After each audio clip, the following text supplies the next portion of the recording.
High winds fan wildfires, like the ones in the Elwood and Arapahoe area, as farmers and ranchers are urged to be prepared.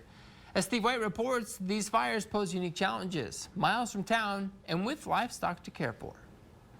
Farmers and ranchers may be the first responder if there's a fire on their grounds. They're urged to do what this one did, have a disc handy in case they need to go out there and try to cut a path to stop the blaze.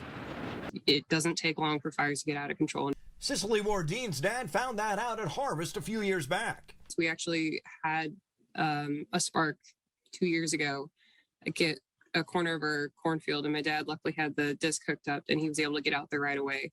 Quick action likely saved acres that day. Fires are now spreading across the plains again, and drought appears to be intensifying.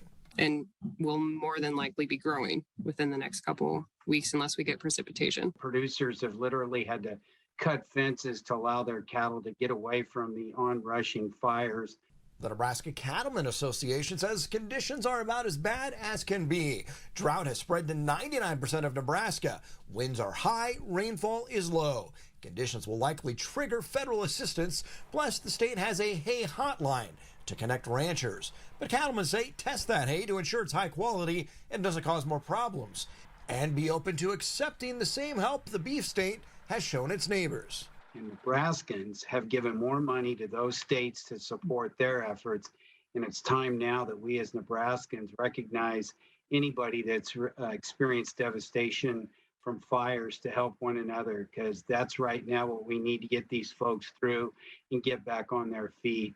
USDA data shows ranchers are already reducing the size of the herd, and these conditions will result in poor grazing.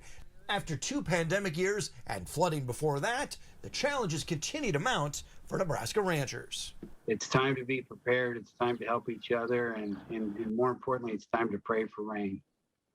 While many farmers and ranchers pride themselves on being self-sufficient, ag leaders say now's the time for farmers to not be afraid to ask for help. Reporting, I'm Steve White.